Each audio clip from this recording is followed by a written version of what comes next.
ఆకాశవాణి ప్రాంతీయ వార్తలు చదువుతున్నది ఎన్ మణి. ముఖ్యాంశాలు: గండికోట ప్రాంతాన్ని ఆకర్షణీయంగా తీర్చిదిద్దుతామని ముఖ్యమంత్రి నారా చంద్రబాబు నాయుడు తెలిపారు. రాష్ట్రంలో పింఛన్ల పంపిణీ కార్యక్రమం ప్రతిష్టాత్మకంగా జరుగుతోందని శాసన సభాపతి చింతకాయల అయ్యన్నపాత్రుడు అన్నారు. రహదారి నిర్మాణ పనులను వేగవంతం చేయాలని మంత్రి బీసీ జనార్దన్ రెడ్డి అధికారులను ఆదేశించారు. కోస్తా ఆంధ్ర, రాయలసీమ ప్రాంతాల్లో రానున్న 2 రోజుల్లో తేలికపాటి నుండి ఓ మోస్తరు వర్షాలు కురుస్తాయని భారత వాతావరణ కేంద్రం వెల్లడించింది. వార్తల వివరాలు: స్టీల్ ప్లాంట్ నిర్మాణంతో జమ్మలమడుగు ప్రాంతం అభివృద్ధి చెందుతుందని ముఖ్యమంత్రి నారా చంద్రబాబు నాయుడు అన్నారు. కడప జిల్లా పర్యటనలో ఉన్న ముఖ్యమంత్రి ఈరోజు జమ్మలమడుగు నియోజకవర్గంలో జరిగిన ప్రజావేదిక బహిరంగ సభలో మాట్లాడుతూ 2028 సంవత్సరాంతానికి స్టీల్ ప్లాంట్ పనులు పూర్తి చేయాలని ఆదేశాలు ఇచ్చినట్టు తెలిపారు. అమెరికాకు గ్రాండ్ క్యాన్యాన్ ఉన్నట్టుగా రాష్ట్రానికి గండికోట ఉందని, ఆ ప్రాంతాన్ని ఆకర్షణీయంగా తయారు చేస్తామని చెప్పారు. అక్కడ 85 కోట్ల రూపాయలతో పనులు ప్రారంభిస్తామని, అలాగే శ్రీకృష్ణదేవరాయల విగ్రహం ఏర్పాటు చేస్తామని అన్నారు. హంద్రీ నీవా లైనింగ్ పనులు, చెరువుల మరమ్మతులు చేపట్టామన్న ఆయన దేశంలోనే అధిక మొత్తంలో పింఛన్లు ఇచ్చే రాష్ట్రం ఆంధ్రప్రదేశ్ అని తెలియజేశారు. రాయలసీమను ఒక హార్టికల్చర్ హబ్ గా తయారు చేయాలని, ఇంకో పక్క పరిశ్రమలు కూడా రావాల్సిన అవసరం ఉంది. ఈ రోజు ఇక్కడ స్టీల్ ప్లాంట్ వస్తా ఉంది. Automobile, space technology, defence, aerospace, electronic, drone city పెట్టి గ్రీన్ ఎనర్జీ హబ్ గా తయారు చేస్తున్నామని చెప్పి కూడా నేను మీకు తెలియజేస్తున్నా. చేనేత కార్మికులకు అందరికి హామీ ఇస్తున్నా.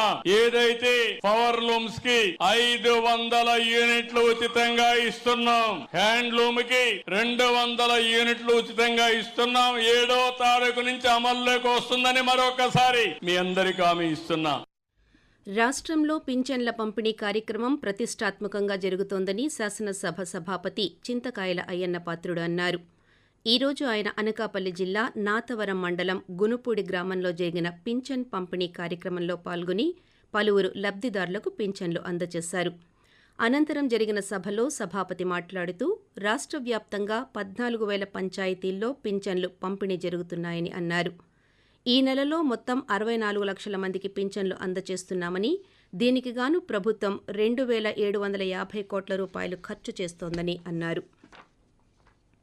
ఎన్టీఆర్ మానస సరోవర్ ప్రాజెక్టుతో గుంటూరు ప్రాంత పర్యాటక అభివృద్ధి జరగాలని కేంద్ర గ్రామీణాభివృద్ధి, కమ్యూనికేషన్ల శాఖ సహాయ మంత్రి డాక్టర్ పెమ్మసాని చంద్రశేఖర్ ఆకాంక్షించారు. ఈరోజు ఆయన స్థానిక శాసన సభ్యులు మహమ్మద్ నజీర్ అహ్మద్తో కలిసి గుంటూరు శివారులోని ఎన్టీఆర్ మానస సరోవర్ పార్కును సందర్శించారు. ఈ సందర్భంగా మాట్లాడుతూ ప్రభుత్వం ప్రతిష్టాత్మకంగా తీసుకున్న అభివృద్ధి లక్ష్యాల ఫలితంగా గుంటూరులో పలు చారిత్రక ప్రాజెక్టులు తెరమీదికి వస్తున్నాయన్నారు. మానస సరోవర్ పార్కుకు పూర్వ వైభవం తీసుకొచ్చేందుకు చర్యలు ప్రారంభించామని తెలిపారు. సుమారు 50 ఎకరాల్లో విస్తరించి ఉన్న చెరువును ప్రభుత్వ, ప్రైవేటు భాగస్వామ్యం విధానం ద్వారా అభివృద్ధి చేయాలని ప్రభుత్వం యోచిస్తోందని తెలియజేస్తూ, శంకర విలాస్ బ్రిడ్జ్ మీరు చూస్తా ఉంటే 2 పిల్లర్ల వరకు కాంక్రీట్ అయిపోతుంది ఇక్కడ 2-3 డేస్ లో. అదే విధంగా నందివెలుగు ఆర్ఓబి తీసుకుంటే దాదాపు 8 months లో కంప్లీట్ చేసి ఇస్తా ఉన్నారు. అదే విధంగా ఈ రోజు ఎన్టీఆర్ మానస సరోవరం నేచర్ పార్క్ చూసాం. దాన్ని పబ్లిక్ ప్రైవేట్ పార్ట్నర్షిప్ ఏ విధంగా తీసుకువెళ్ళాలి, beautification of parks, pedestrian parks, green ways on dividers, avenue plantation, fountains, development of parks, ఇవన్నిటిని కూడా 1-2 months లో వాటిని కూడా ముందుకు తీసుకువెళ్లే విధంగా ప్లాన్ చేస్తా ఉన్నాం. రహదారి నిర్మాణ పనులను వేగవంతం చేయాలని రాష్ట్ర రహదారులు, భవనాల శాఖ మంత్రి బీసీ జనార్దన్ రెడ్డి అధికారులను ఆదేశించారు. ఈరోజు ఆయన చిత్తూరు జిల్లా పలమనేరు నియోజకవర్గంలో పలు అభివృద్ధి కార్యక్రమాల్లో పాల్గొని అనంతరం ఆర్ఎండ్బీ అధికారులతో వివిధ అంశాలపై సమీక్ష నిర్వహించారు. ఈ సందర్భంగా మంత్రి మాట్లాడుతూ చిత్తూరు, మదనపల్లి, పలమనేరు డివిజన్ పరిధిలో మంజూరైన రహదారి అభివృద్ధి పనులకు టెండర్ ప్రక్రియను పూర్తి చేసి 6 నెలల్లోగా పూర్తి చేయాలని ఆదేశించారు. తమిళనాడు, కర్ణాటక సరిహద్దుల మధ్య ఉన్న రహదారుల అభివృద్ధిపై ప్రత్యేక దృష్టి సారించాలని స్థానిక శాసన సభ్యులు ఎస్ అమర్నాథ్ రెడ్డి మంత్రిని కోరగా, ఈ అంశాన్ని కేంద్ర మంత్రి నితిన్ గడ్కరీ దృష్టికి తీసుకువెళ్లి ఇంటర్ స్టేట్ ఫండ్స్ మంజూరు చేసేలా చర్యలు తీసుకుంటామని మంత్రి హామీ ఇచ్చారు. ఆకాశవాణి ప్రాంతీయ వార్తలు వింటున్నారు. ప్రో కబడ్డీ లీగ్ పీకేఎల్ 7 ఏళ్ల తరువాత రాష్ట్రానికి తిరిగి రావడం సంతోషదాయకమని శాప్ చైర్మన్ ఏ రవినాయుడు అన్నారు. ఈరోజు ఆయన విజయవాడలో మాట్లాడుతూ విశాఖపట్నం వేదికగా పీకేఎల్ 12వ సీజన్లో తెలుగు టైటన్స్, తమిళ్ తలైవాస్ జట్ల మధ్య తొలి మ్యాచ్ ఈ నెల 29వ తేదీన ప్రారంభమవుతుందన్నారు. 12వ సీజన్ సరికొత్త అధ్యాయంగా నిలిచేలా రాష్ట్ర ప్రభుత్వం, ఏపీ స్పోర్ట్స్ అథారిటీ వ్యవహరిస్తాయని, ప్రో కబడ్డీ లీగ్ నిర్వాహకులకు, అసోసియేట్ పార్ట్నర్స్, స్పాన్సరర్లకు అన్ని విధాలా సహకారం అందిస్తామని రవినాయుడు తెలియజేశారు. దేవాలయాల్లో పరిశుభ్రతను కాపాడేందుకు విశాఖకు చెందిన రోటరీ క్లబ్ వైజాగ్ కపుల్స్ ఆర్సీవీసీ సభ్యులు వినూత్న కార్యక్రమాన్ని చేపట్టారు. స్వచ్ఛ దేవాలయం పేరిట దేవాలయాల్లో వ్యర్థాలను తొలగించి శుభ్రం చేయడంతో పాటు ఆ వ్యర్థాలను విలువైన వనరుగా మార్చేందుకు శ్రీకారం చుట్టారు. ప్రతిరోజు దేవాలయానికి భక్తులు సమర్పించే పువ్వులు, పండ్లు, ఇతర నైవేద్యాల నుండి ఏర్పడిన వ్యర్థాలను సేకరించి వాటితో సేంద్రియ ఎరువులు తయారు చేస్తున్నారు. సేంద్రియ ఎరువులతో దేవాలయంలో మొక్కలు పెంచడంతో పాటు ప్రజలకు వారి ఇంటి మొక్కల అవసరాలను తీర్చడానికి అందజేస్తున్నామని ఆర్సీవీసీ కార్యదర్శి శ్రావణి చిట్టూరి వివరిస్తూ, భక్తి పేరుతో మనం చాలా మంది గుడికి, ఆలయాలకి వెళ్ళినప్పుడు చాలా పువ్వులు, పళ్ళు, ఆకులు, అలాగే కొబ్బరికాయలు ఆఫర్ చేస్తాం. వాటి వాడకం అయిపోయాక వాటిల్ని టెంపుల్ దగ్గరలో ఉన్న గార్బేజ్ బిన్స్ లో గానీ, వాటర్ బాడీస్ లో గానీ డిస్పోజ్ చేస్తాం. దాని వల్ల చాలా ఎన్విరాన్మెంటల్ పొల్యూషన్ క్రియేట్ అవుతుంది. దాన్ని నిర్మూలించడానికే ఈ స్వచ్ఛ దేవాలయం ప్రాజెక్ట్ కింద కంపోస్టింగ్ బిన్స్ పెట్టి టెంపుల్ లో జనరేట్ అయిన వేస్ట్ అంతా అందులో డంప్ చేసి మైక్రోబ్స్ సహాయంతో దాన్ని మనం కంపోస్ట్ చేస్తాం. దాంతో పాటు ప్లాస్టిక్ కలెక్షన్ బిన్ కూడా పెట్టాము. రెయిన్ వాటర్ హార్వెస్టింగ్ పిట్, అలాగే టెంపుల్ లో plantation of medicinal value plants, దేవతా వృక్షాలు కూడా ఇంక్లూడ్ చేశాం. సింగపూర్ పర్యటనలో ఉన్న రాష్ట్ర పురపాలక పట్టణాభివృద్ధి శాఖ మంత్రి పి. నారాయణ ఈరోజు ఏఎల్బీఏ వేస్ట్ మేనేజ్మెంట్ ప్లాంట్ను సిఆర్డీఏ కమిషనర్ కన్నబాబుతో కలిసి పరిశీలించారు. వ్యర్థాల సేకరణ నుంచి వాటిని రీసైక్లింగ్ చేసే వరకు ఎలాంటి పద్ధతులు అవలంబిస్తున్నారు అనేది సింగపూర్ అధికారులు మంత్రికి వివరించారు.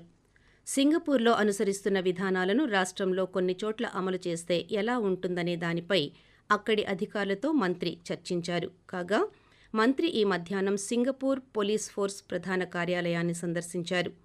అమరావతిని అంతర్జాతీయ స్థాయి నగరంగా నిర్మించేందుకు అవసరమైన పద్ధతులను అధ్యయనం చేసేందుకు మంత్రి నారాయణ గత 6 రోజులుగా సింగపూర్లో పర్యటిస్తున్నారు.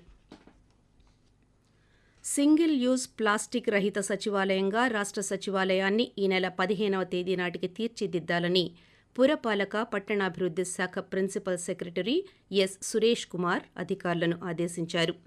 రాష్ట్ర సచివాలయాన్ని ప్లాస్టిక్ రహితంగా తీర్చిదిద్దడం అంశంపై ఈరోజు నిర్వహించిన అవగాహన, శిక్షణ సమావేశంలో ఆయన ముఖ్య అతిథిగా పాల్గొన్నారు. ఈ సందర్భంగా మాట్లాడుతూ, సింగిల్ యూజ్ ప్లాస్టిక్ వల్ల పర్యావరణ కాలుష్యం ఏర్పడడమే కాక మైక్రో ప్లాస్టిక్ కారకాల వల్ల మానవాళి, పశుపక్ష్యాదుల ఆరోగ్యానికి హాని కలుగుతుందన్నారు. భారత్, ఇంగ్లాండ్ జట్ల మధ్య జరుగుతున్న 5వ టెస్ట్ మ్యాచ్లో భారత్ తొలి ఇన్నింగ్స్లో 224 పరుగులకు ఆలౌట్ అయింది. 204 పరుగుల ఓవర్ నైట్ స్కోరుతో ఈరోజు ఆట ప్రారంభించిన భారత్ స్వల్ప వ్యవధిలోనే చివరి 4 వికెట్లను కోల్పోయింది. దీంతో తొలి ఇన్నింగ్స్ ప్రారంభించిన ఇంగ్లాండ్ భోజన విరామ సమయానికి 1 వికెట్ నష్టపోయి 109 పరుగులు చేసింది. ఇంకా 115 పరుగుల వెనుకంజలో ఉంది. రాష్ట్రంలోని దిగువ ట్రోపో ఆవరణంలో పశ్చిమ గాలులు వీస్తున్నాయని అమరావతిలోని భారత వాతావరణ కేంద్రం అధికారులు తెలిపారు. వీటి ఫలితంగా రాష్ట్రంలోని కోస్తా ఆంధ్ర, రాయలసీమ ప్రాంతాల్లో రానున్న 2 రోజుల వరకు తేలికపాటి నుండి ఓ మోస్తరు వర్షాలు లేదా జల్లులు కొన్ని చోట్ల కురిసే అవకాశం ఉందని పేర్కొన్నారు. గంటకు 40 నుండి 50 కిలోమీటర్ల వేగంతో బలమైన గాలులు వీచే అవకాశం ఉందని తెలిపారు. దేశీయ స్టాక్ మార్కెట్ సూచీలు ఈరోజు నష్టాలతో ముగిశాయి. సెన్సెక్స్ 81,185 పాయింట్ల వద్ద నష్టాల్లో ప్రారంభమై చివరికి 586 పాయింట్ల నష్టంతో 80,599 వద్ద స్థిరపడింది. వార్తలు ముగించే ముందు ముఖ్యాంశాలు మరోసారి. గండికోట ప్రాంతాన్ని ఆకర్షణీయంగా తీర్చిదిద్దుతామని ముఖ్యమంత్రి నారా చంద్రబాబు నాయుడు తెలిపారు. రాష్ట్రంలో పింఛన్ల పంపిణీ కార్యక్రమం ప్రతిష్టాత్మకంగా జరుగుతోందని శాసనసభాపతి చింతకాయల అయ్యన్నపాత్రుడు అన్నారు. రహదారి నిర్మాణ పనులను వేగవంతం చేయాలని మంత్రి బీసీ జనార్దన్ రెడ్డి అధికారులను ఆదేశించారు. ఆకాశవాణి ప్రాంతీయ వార్తలు ఇంతటితో సమాప్తం.